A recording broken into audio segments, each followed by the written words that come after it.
Hello, and thank you for watching this teaching video on Denis Bedard's Reverie from the set en France. I've got a few points to make, and I'm hoping we will have possibly 5 things to consider.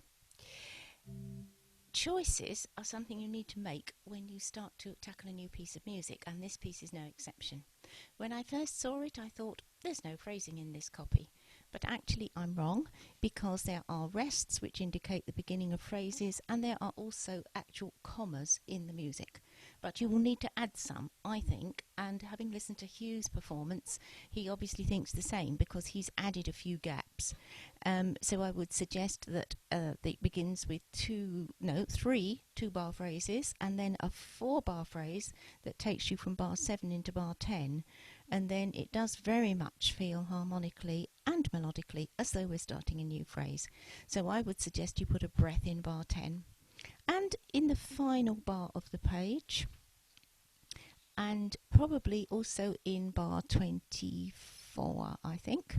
Personal preference, I would divide the last few bars, which are effectively a coda, from bar 40, the point at which both hands are on the same manual, on the accompaniment manual. At that point, I would divide that phrase into 2 and put a break after the first dotted minim F.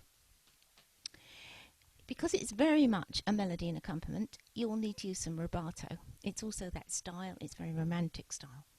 And we need to consider how you're going to bend the rubato without becoming unrhythmical, because that's the big danger with rubato, is it just turns into what is truly a rallentando or an accelerando, instead of being the idea of borrowed time, where you redistribute the lengths of the notes between all the notes that are involved in a particular phrase. I'm going to suggest that at this tempo, it's quite slow, you might want to keep the unit of regularity to a whole bar. And if you want to make a note sound more important, then just linger on it, but then catch up. So from the beginning,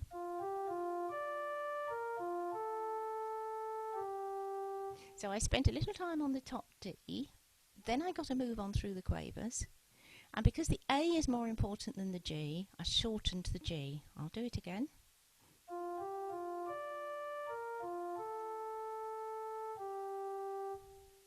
So we are actually faking an effect for the listener, which is not there at all, because it's all done with length of note and importance, not with actual volume, not using the swell pedal on that at all. You can play with that all the way through and decide in your own mind where you think the important notes are, and just give them that little bit more space.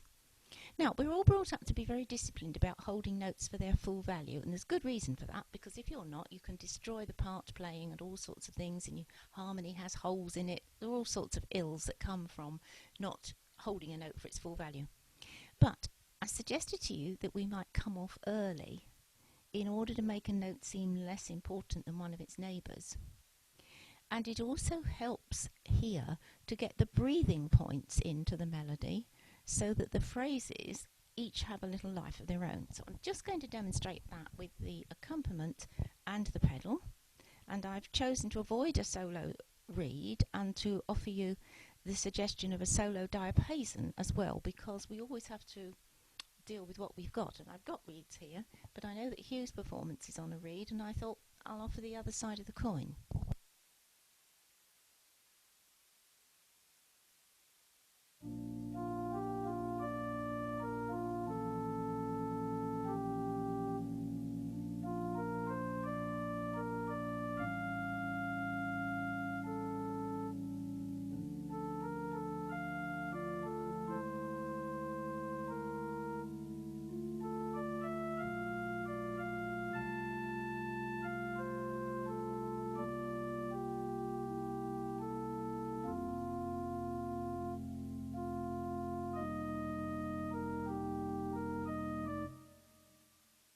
And so on. We ought to look at legato fingering as well. Now, a lot of this is 3-part harmony in the left hand, and you can't move from 3-part chord to 3-part chord legato with only 5 fingers as a general rule. And so you do need to be able to substitute and get yourself into a good position to move to the next chord. But I don't recommend trying to start on the optimum fingers to get from chord 1 to chord 2, because I think it's going to be quite uncomfortable. I'm just going to move the camera slightly so that it is focusing on the keyboard more. At the beginning here we have this chord of B flat, and then we have this diminished chord, and you probably noticed that I started on that fingering and quickly moved so that I can do that legato and back to the third bar. You could say to me, well, why on earth do all that substitution? Why not start with 1, 3 and 4 and then just go to the next chord? And the answer is because the gap between my third and fourth fingers is really uncomfortable at that angle. So I would much prefer to start with 2 and 5 and then replace them. Don't try to replace them simultaneously though, because there's a big danger of falling off if you do that and getting a repeat instead of a join. Another thing to think about, there are some diminuendo movements to be done with the swell pedal, and they are on the second page around bar 26, 27, 28, and they cross a moment when you need to move from C to F, move downwards C to F on the pedal. Now, it's possible to begin a diminuendo, play the next pedal note that you need to with both feet organised, and come back and complete your diminuendo. So I'm just going to move the camera until it is right down looking at the pedals, and because my solo is on the grate and the Viscount organ has both the grate and the swell enclosed, I will be using the grate for this. So I would be running into this passage from 25, the upbeat to 25, so I'll play right hand and pedals.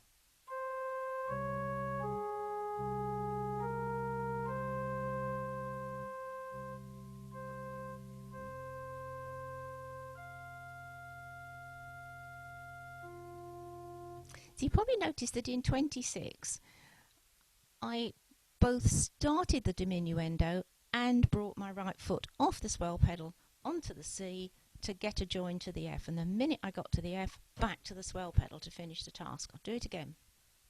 Starting with it open helps.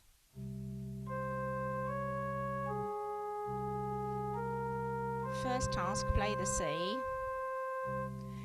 Start the diminuendo, take over, then you can finish the diminuendo at leisure.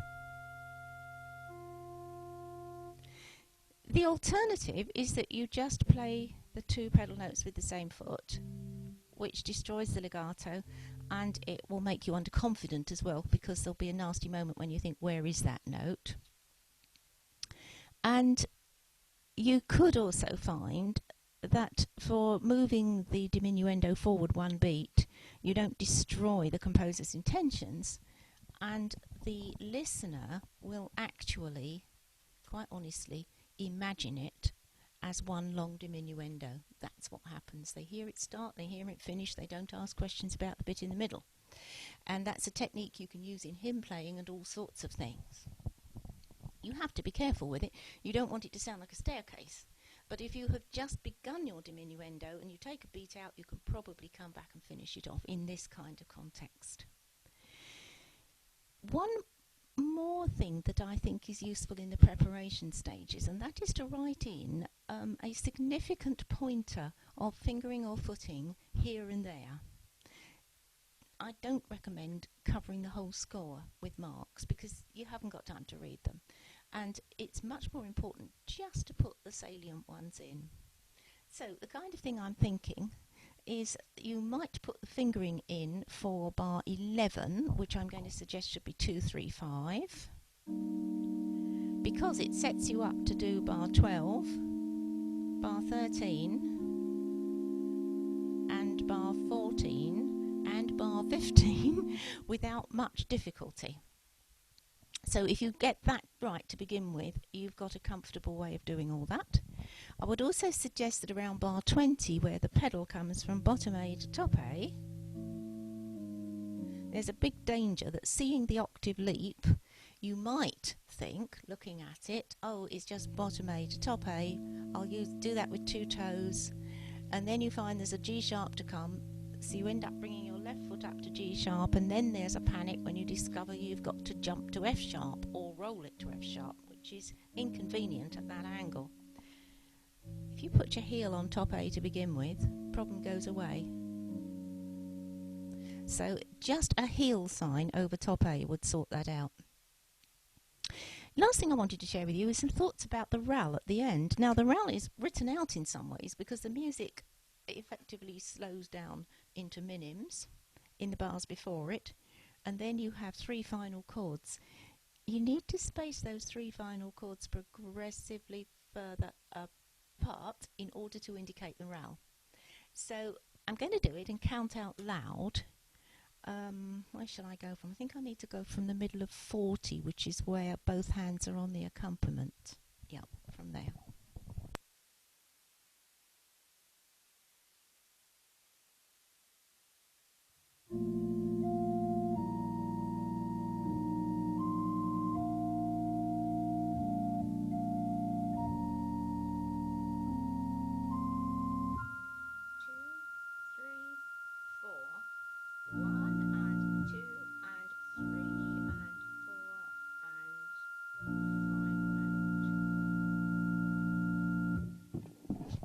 And the length of time that one holds the final note is a matter of choice, of course, like everything else. I suggest not too long. I think the piece has made its point by then, and I think it's probably time to say, okay, that's it, it's over. So I hope that's useful to you. My thanks, as always, to Viscount for the loan of the Envoy 23, which I'm using at home while the pandemic is still knocking around. And I've done a lot of teaching on this, and we're very grateful for their support in that respect.